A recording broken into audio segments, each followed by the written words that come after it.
let's just say we're talking about infidelity. What about infidelity? Okay, so if I feel that you've been doing something I don't like, whether it's... With no proof. You just feel this. I've seen your DMs. I've seen your text messages. How you see them? I went through your phone. What do you mean? Okay, if you went through my phone, deal with that. Don't come talk to me about something that you invade my privacy of.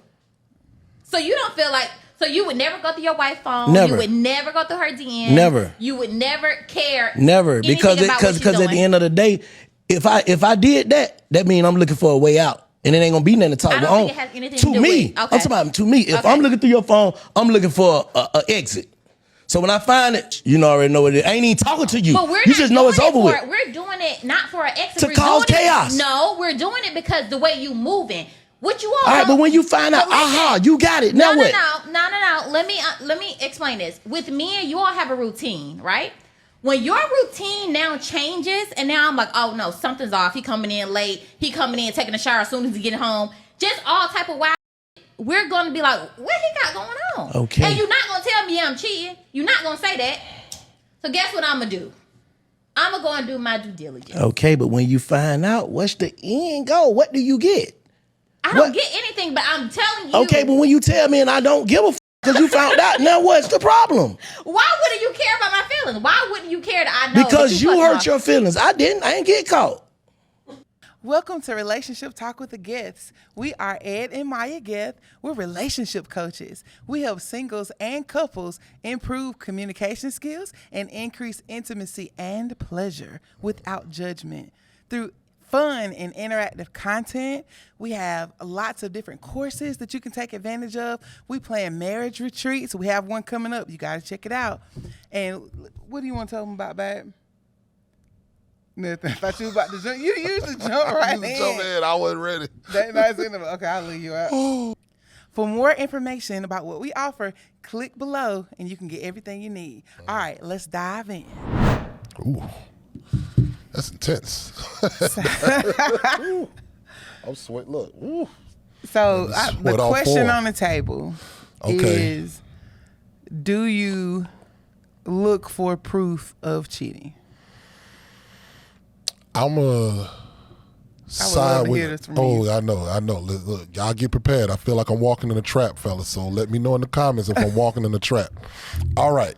From a man's perspective. From a man's perspective, I kind of agree with what he's saying with the part of, if I as a man am looking through my wife's personal stuff, her phone, her clothes, or looking for clues, stalking her, following her, I'm probably already 1 foot out the door.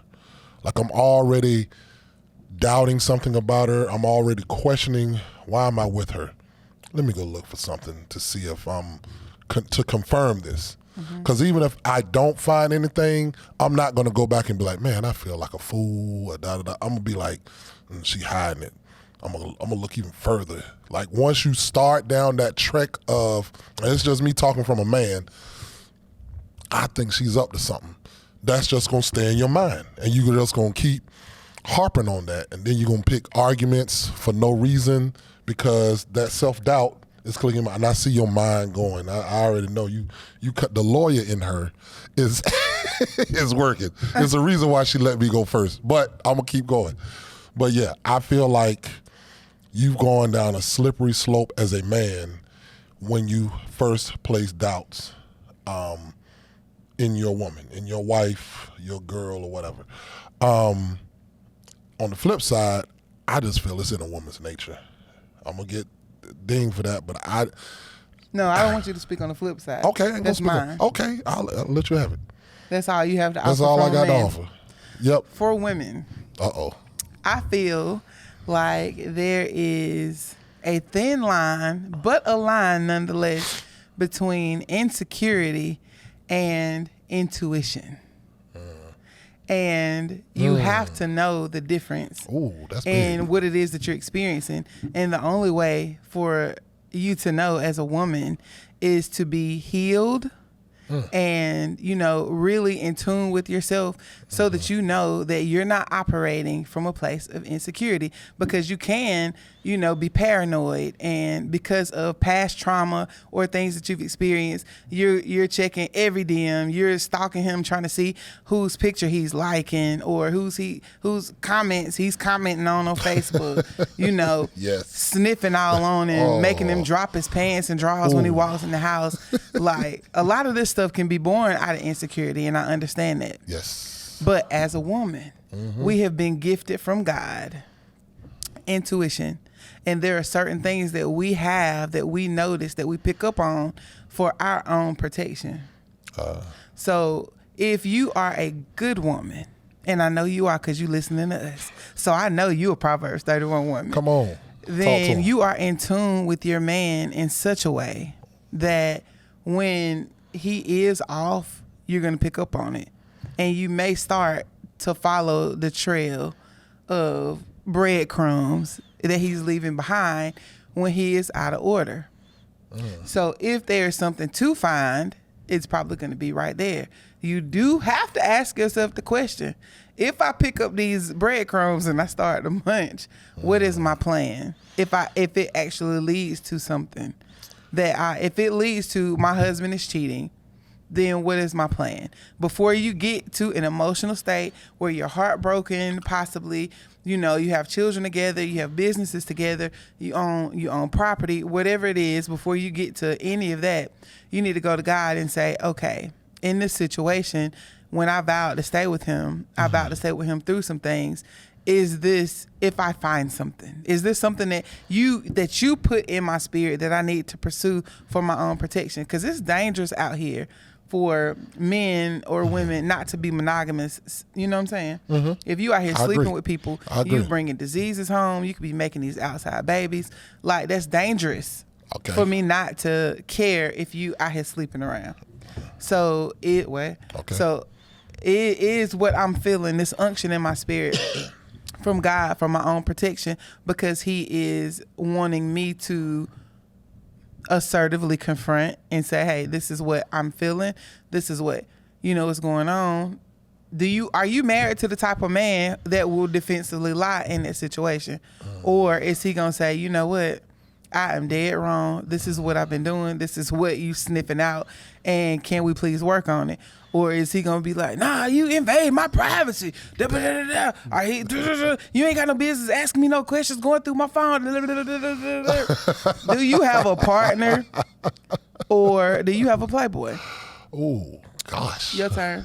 Ooh, geez, boy, you hit a strong I'm just forehand saying, back in that's the forehead. just from a woman. Jesus. Just from a woman. Okay, so before I answer that, and just remind me, I pinned that, make sure I answer that, because I don't want to avoid that question. The question, are you a partner or a playboy? Correct. Yeah, okay. I want to stay with that. If, like how you said, I love that. I love that you make the decision before you even start your Inspector Gadget, your Sherlock Holmes, and doing your due diligence and finding out if your intuition is matching fact. Do you make a decision also, like, I'm going to stay with him?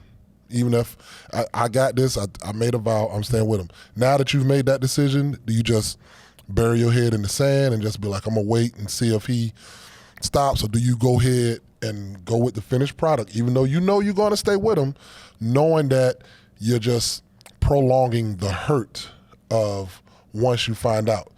Because I feel like some women will say, I've heard this, I'm going to just go to God.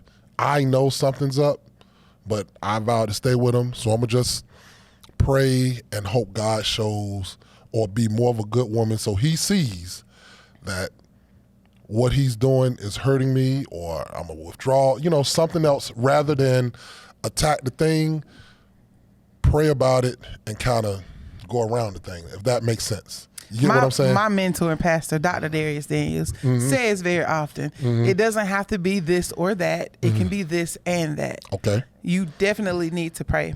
You need to pray for yourself, for your mind, for your emotions, for your ability to remain respectful through the whole time, through the whole thing. That's the tough part.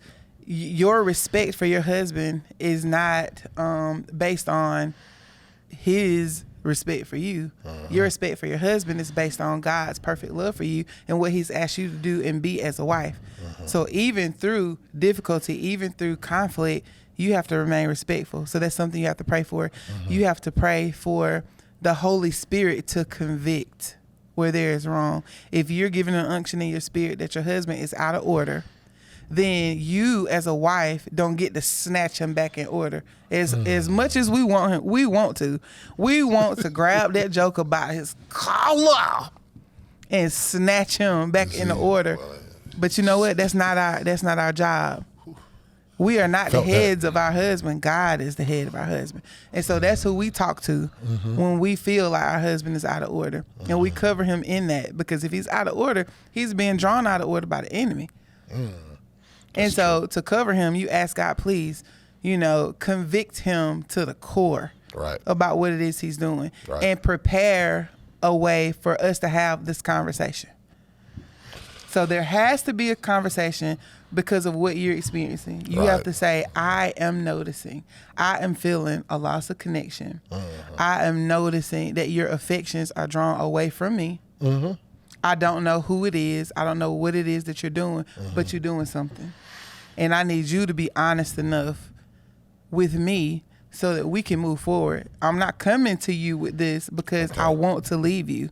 I'm coming to you with this because I want God to heal us. And I can't walk in healing if you're going to continue to lie. So you do alert him of your suspicion, or do you wait until you get the hardcore evidence? Real talk. Come on. Me. I like to sit on it. She gonna sit on it. I already know. I want to sit and I want to snoop. I'm telling y'all what I feel is right, not what I am able to do right now. I feel like in my spirit that you should have a conversation with your husband when you notice something. You don't give the enemy room, playground, just an area to just play back and forth. They playing kickball back and forth. But in my flesh, who I am in my core, I'm like, oh, we're playing these type of games? Oh, let me start a foul on you. The Ed Geths is cheating foul. And I'm just going to put little pieces of evidence in it. I might snatch something from your phone. I might snatch something from your email. I might do, get a PI, the investigation. All the little white cheating van gonna be showing up on you. All the things. That's what my flesh want to do. So you the paper trail person. Ooh, I'm a paper trail. You're not the warning person. See, some I can only relate to the teachers. Some teachers are like, all right, listen, I see some of y'all got your phones out. Put them up now, because after this, it's da-da-da-da-da. Or I see some of you talking while I'm talking. That's going to be a 0, da-da-da-da-da-da. You the one like, I see him. Let him keep. No, I usually issue warnings. So would you issue the warning? But the warning. I'm saying, like, if you tell your man, listen, something's off with you. I'm telling you now. If you da-da-da-da-da, and the man, you give him a chance to be like, yeah, I might want to just go and clean up my ways. And then you don't believe in that, like let him, and then he goes back to normal, and you just be like, okay. No, it ain't gonna just be just okay. Oh, we gonna talk about, I want to know what happened. You gotta say me what happened. You ain't just gonna be going back to normal. You know what I'm saying? No sea of forgetfulness. You can't throw it in the sea. We got to deal with it first. I'm not gonna be like, I notice it. You better clean it. Psh. I got you.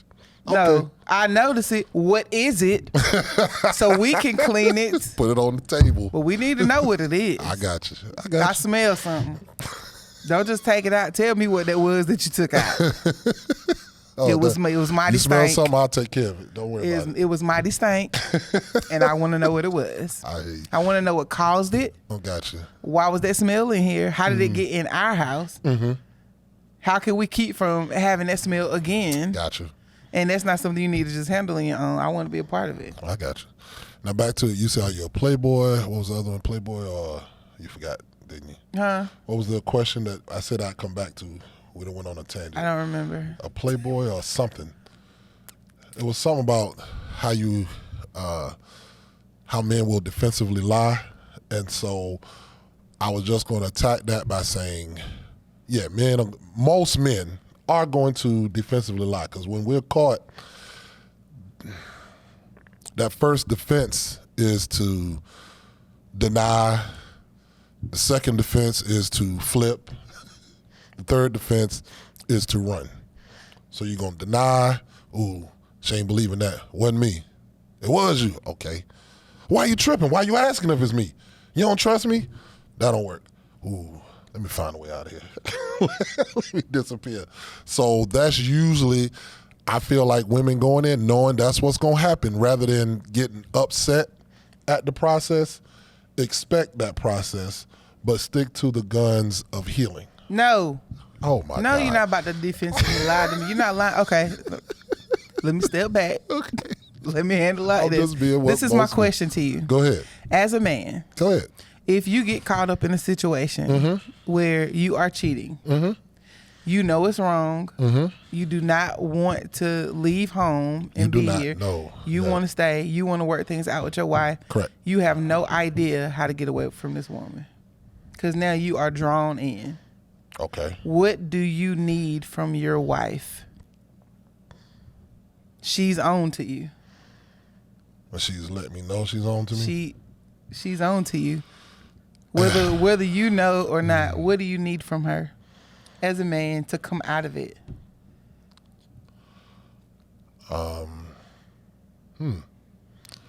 This is going to be hard. This is going to be hard for y'all to swallow. This is going to be hard. I need her to believe that the love that I still have for her is real and that the mistake I made. Mistake? Call it what it is now. What is it? Was it a mistake or was it a terrible decision? That was a terrible decision. Yeah. Those are different. Those are different? I feel like mistakes could be like, it just happened. Oops, so I absolutely. Oops, right. I dropped the donut on the floor. The decision. Good point. That's a good point. Because we will try to dismiss it as a mistake. We're not going to call it that. And you're right. That is a flaw that us as men need to make sure we stop making that error of grouping mistakes with intentional misleading decisions, because that's what you did. You made an intentional misleading decision. Misleading decision? Deceptive. A deceptive, okay. Yeah, deceptive. Yeah, you tried to deceive your wife. Okay. Yeah, you tried to hide something from her, and that's not what y'all supposed to be doing. So after that deception, we need from the wife forgiveness. I'm going to just say that right there. Do you expect forgiveness before before confession? We need to know that there's at least a road to forgiveness if we confess. I think that's what we fear. We fear that once we confess, it's over and our deceptive decision has caused more destruction than we intended to happen. Well, where's the accountability in that? There is none. As a man and the leader of this household and family, for your confession to only be contingent upon my forgiveness is out of order. We understand, but listen, with the forgiveness, we do expect accountability. And I guess either a timeline or something like, if you need to leave to, heal, if you need to stay mad at me, I just need to know you're working to get us back, because we want that old thing back.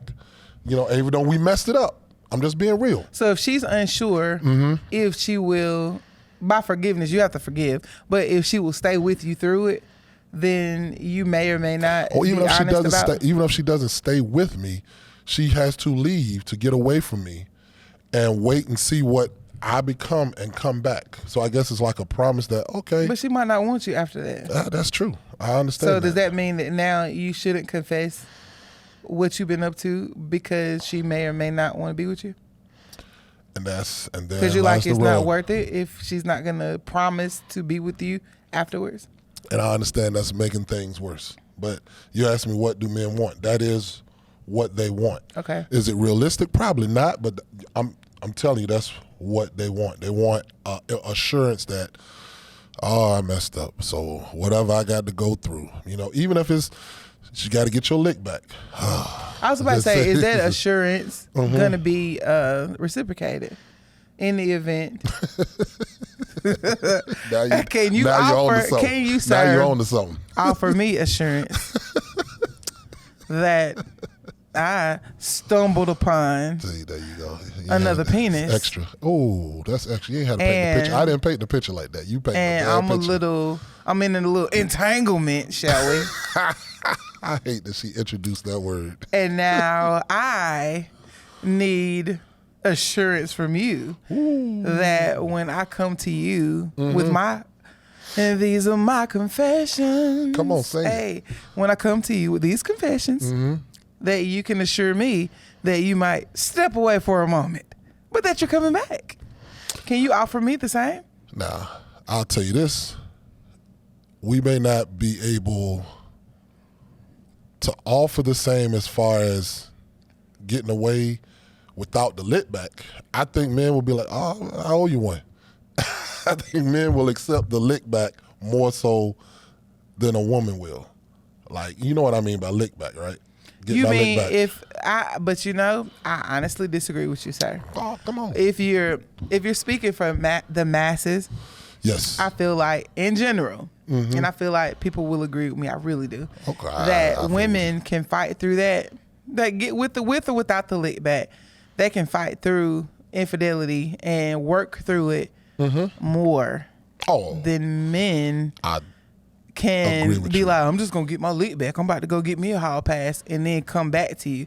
Honey, that y'all's comeback be so weak. Y'all be like, okay, if you cheated on me one time and I choose to stay with you, like I have a revolving hall pass. Like we will hold that over there. I'll never be faithful to you again. Or I'll make you pay for this for the rest of our marriage. I'll never let it go. I haven't come in contact with that many men. You're right. I'm not saying that none of you can, because I know that some people can, and I believe you will. But in general, the majority of men are not able to let go after infidelity on her part. I don't disagree with that. I don't disagree with that at all. I think men would be more hurt with the infidelity thing than women. So why is it that what you ask, you're not able to reciprocate? Like, you guys want to lock us in to be like, okay, I'm about to tell you about this foul stuff I've been doing, and I'm gonna tell you the truth, but you gotta promise me beforehand that even if you leave me, that you're coming back. Even if sounds crazy. If you did half of what I'm doing, I would never speak to you again, and I would call you all types of names. I think the male ego is way more fragile than the woman's. What is a woman? A woman that's not an ego. It's a virtue, maybe, is more fragile than a woman's virtue. I think so. I think women in a group, because let's be honest, everybody flosses for somebody. We shouldn't. We should be in an audience for one. We understand that. But you have a core of people who you are around, whether it be family or friends. Women can you'll find somebody in your group that will applaud you for staying with your man, sticking through. Girl, you better than me, but you are a good woman. You're a good Christian woman, da. And it's very rare. Maybe the older, wiser guys in your circle, but most of your circle is be like, man, she did what? Man, you better than me. Nah, you should be da. Matter of fact, come on out with the fellas with da. And but if we're honest, that circle of men that you're speaking of are not very supportive of marriage in general. Probably. So it's not that they're just not supportive of you staying with your wife after infidelity. They weren't supportive of you being faithful to her anyway. They probably weren't supportive in you marrying her. You better wait. You better wait. You better get all you can. That's what those men say. So when you're thinking about your circle of men, that's true. Men, speaking to my brothers, come on, talk to them. When you talk about your circle of men, yes, be very, very careful about who you include in that core circle, especially if you're going to listen to them during times of vulnerability. Absolutely. And who are these people? Where are they getting? We're supposed to be seeking out wise counsel. So is your counsel wise? I'm not talking about boy them from the juke joint that's telling you let's go over here and get some moonshine because she cheated. You about to cheat 5 times. Absolutely. The same man that tells you while you're married, come over here and sneak this little piece or come over here and do that. Those are not the people that should be in your close circle. That's not who you go to for advice if you're dealing with infidelity in your marriage. We should be seeking out wise counsel, people that are counseling you according to what the word of God says. Correct. And if that's not where they're coming from, then they should not be in your circle when you are going through something. And I'll say this, you are correct. Once you decide that you have found the woman of your dreams or your wife or the person you want to make a covenant with God with, as you make changes to yourself for your wife, you also have to probably make some changement or adjustments with your friends. We talk in one of our lessons, I forget which one it is, about boundaries. Your boundaries will change once you get married. They have to. They absolutely have to. You have to know who you are inviting to be a part of or around or within your marriage circle. Who you are even going to go around. I know that sounds strong, but I think it's true. I don't think you can wait. It's almost like what Jamal Bryant said about monogamy. Like marriage shouldn't be your first shot at monogamy. Come on. I don't think that you need to wait until you're about to marry somebody to start looking at your circle of friends. That's tough. You need to look at your circle of friends wherever you are right now. Whether you are dating, engaged, married, if you're single and satisfied, you need to be very aware of who is around you because they affect you at every step of the way. Okay, I know we're going down a little tangent here, but I gotta ask this. So, adjusting your circle of friends once you find your one, I would say 9 times out of 10, you met your wife while you were around or within those circle of friends. They may even have introduced you. Well, so how do you? That's a hard adjustment. And I'm not saying you don't have to cut people out, but you may have to. How you pull away. Well, this is what you got to think of. Okay. Who are you as a man? Are you really only making changes because of your wife, or are you making changes because of God? Come on. And who you are as a man. I don't want you to just change for me. Because that's not sustainable. I'm not your savior. That's a good point. Yeah, I'm going to let you down. That's a good point. So if you only change for me, you only going to change back when I do something that you don't like. Or don't give you what it is that you want or need. Okay. So I feel like as a man who is preparing for a girlfriend or wife, you have to assess where you are and who you're around then. You can't wait till you meet the woman of your dreams to be like, man, I probably shouldn't be such a dirtball.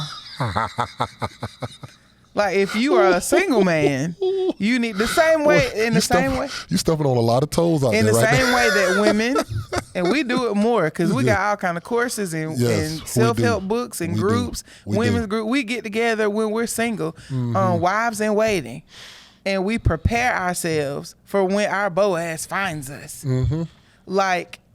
Single men need to be preparing in the same way. Don't be hoes. Like, why are y'all hoes in all area codes? You're right. You know what I mean? Why are y'all in the streets like this, moving in this way? Until the wedding day, men are hoes. Like, I'm telling you, that stripper bachelor parties were invented. Not all men. His kind of men. Really, don't do that. We're gonna call a spade a spade. Don't do that. We talking about his kind. We are not talking about all of y'all. So don't get in my comments talking about how you can. How can you say that? I'm just saying. You don't even know the majority of men. I know a lot of people. You don't know these men outside your circle. I was pretty popular. I know a lot. Yeah, with hoes. With the other whorish men. So look. I feel like I'm on the hot seat right now. You're on the hot seat? Yes. All I'm saying is, don't wait until you find somebody that you really like to try to be a better person. Though. You are correct, though. Start where you are. Be a better person for you and God, because that's who can judge you. Yeah. Not this woman. And why would God want to bring you his precious daughter when you ain't about nothing? Ooh. Well, you put it like that, yeah. We're daughters of the king. Why would the king say, hey, I have this gift for you. This is your favor factor. Why would he even want to offer that to you? Oh, boy, you just flipped the image in my head. That is so good. Why? When you ain't about nothing, son, you might want to Cause get yourself together first before you come knocking on my door to get my daughter. Yes. I don't want my daughter to marry you and you still in potential phase. Yeah. I need some of that potential to come out. You come to the, hey, dog, let me holler at your daughter. Like, if she bout something, then I might clean myself up, yo. Pants out hanging down. Do you have a job, son? No. Get your You got anything going for yourself? Nah. But if she really a princess like you saying, I might clean myself up. Boy. No, when you step to the door of the king and you're praying for one of his daughters, come on now. You prepare yourself to approach the door to even meet her. Good point. Don't show up raggedy, man. Come on. Show up prepared. I got you. For more information about how you can prepare yes, that's a good way. for That's dating, a good close. we have a course. We do. If you go to www.onevisionerc.com, click on Premier Courses and Tools, you look, where's Bay?